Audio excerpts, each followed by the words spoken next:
Bismillahirrahmanirrahim. Assalamualaikum warahmatullahi wabarakatuh. Kita lanjutkan materi yang berikutnya mengenai prosedur pengelolaan dana kas kecil dalam tahap pengeluaran dana kas kecil. Kemarin kita sudah membahas prosedur pengelolaan dana kas kecil pada tahap pembentukan. Kali ini kita akan membahas pada tahap pengeluaran. Baik. Untuk sebelum kita melanjutkan pada prosedurnya, saya sampaikan dulu bahwa dalam pengeluaran dana kas kecil yang perlu diketahui, yang pertama perlengkapan, yang kedua pihak mana saja yang terkait. Perlengkapan yang dibutuhkan dalam pengeluaran dana kas kecil, yang pertama form pengajuan pengeluaran dana kas kecil, dan yang kedua bukti pengeluaran dana kas kecil, bukti pengeluaran kasnya. Dan pihak mana saja yang terkait? Yang pertama pihak pemakai dana kas kecil, dan yang kedua pihak pemegang dana kas kecil. Kita selanjutnya saya jelaskan tugas-tugas dari pemakai dan pemegang dana kas kecil. Yang pertama tugas dari pemakai dana kas kecil. Yang pertama mengisi form permintaan pengeluaran dana kas kecil sebanyak 2 lembar yang kemudian akan diserahkan kepada pemegang dana kas kecil. Jadi setiap form permintaan pengeluaran dana atau bukti pengeluaran dana itu pasti ada karbonase-nya, ada lampiran, ada lembar keduanya. Jadi biasanya dibuat dalam 2 lembar. Yang kedua, melakukan penerimaan uang tunai dan surat permintaan pengeluaran dana kas kecil diterima dari pemegang dana kas kecil. Selanjutnya, melakukan pengumpulan bukti-bukti penggunaan atau pengeluaran dana kas kecil untuk dijadikan bukti atau bahan pendukung. Lalu melakukan pengisian bukti formulir bukti pengeluaran kas berdasarkan bukti-bukti pendukung yang sudah dikumpulkan. Lalu menyerahkan beberapa bukti transaksi pengeluaran kas kecil disertai dengan bukti-bukti pendukung serta surat permintaan pengeluaran dana diberikan kepada pemegang dana kas kecil. Yang selanjutnya menerima surat permintaan pengeluaran dana kas kecil lembar kedua yang telah dicap lunas. Jadi menerima surat penerimaan surat permintaan pengeluaran kas kecil yang telah dibubuhi cap lunas dari pemegang dana kas kecil, yang kemudian selanjutnya akan diarsipkan. Selanjutnya tugas pemegang dari dana kas kecil. Tadi pihak yang terkait, yang pertama pemakai, yang kedua pemegang dana kasnya.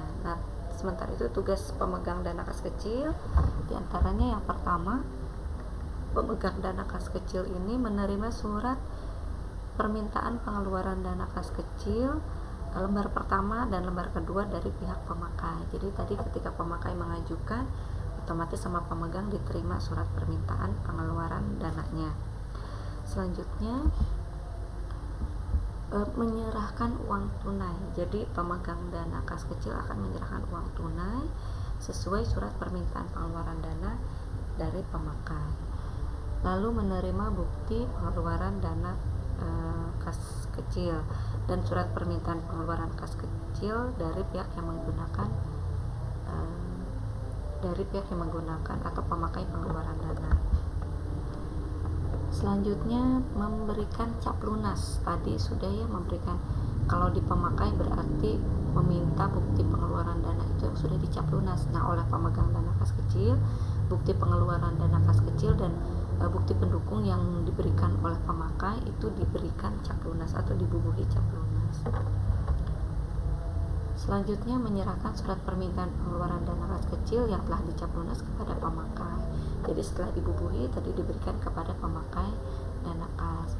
Dan selanjutnya menyimpan bukti pengeluaran kas kecil, bukti pendukung dan surat permintaan pengeluaran dana kas kecil dari pemakai.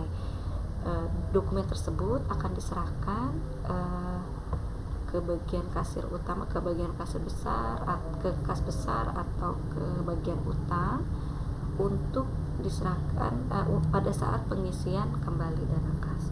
Itu tugas-tugas dari pemakai dan pemegang dana kas kecil. Nah, setelah diketahui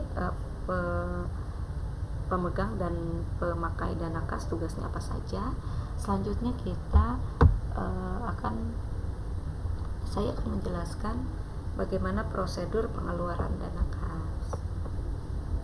Prosedur pengeluaran dana kas kecil diantaranya, nah, yang pertama, membuat atau mencatat pengeluaran kas ke dalam bukti kas keluar. Nah, apabila melakukan pengeluaran kas kecil, bagian administrasi harus melakukan pencatatan pengeluaran kas tersebut ke dalam bukti kas keluar.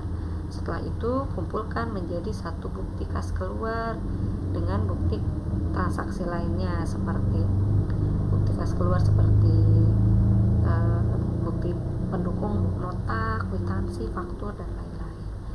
Lalu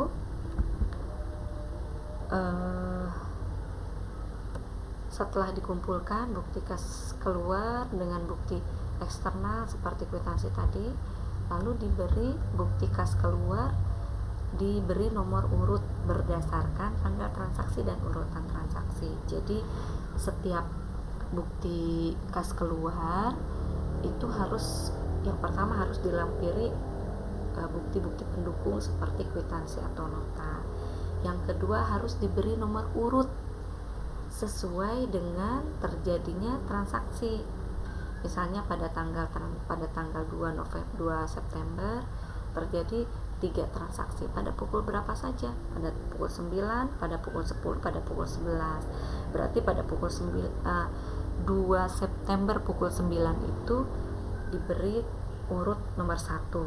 Pada tanggal 2 September pukul 10-nya diberi urut nomor 2. Pada pukul 11-nya ada lagi transaksi, diberi urut nomor 3, ya.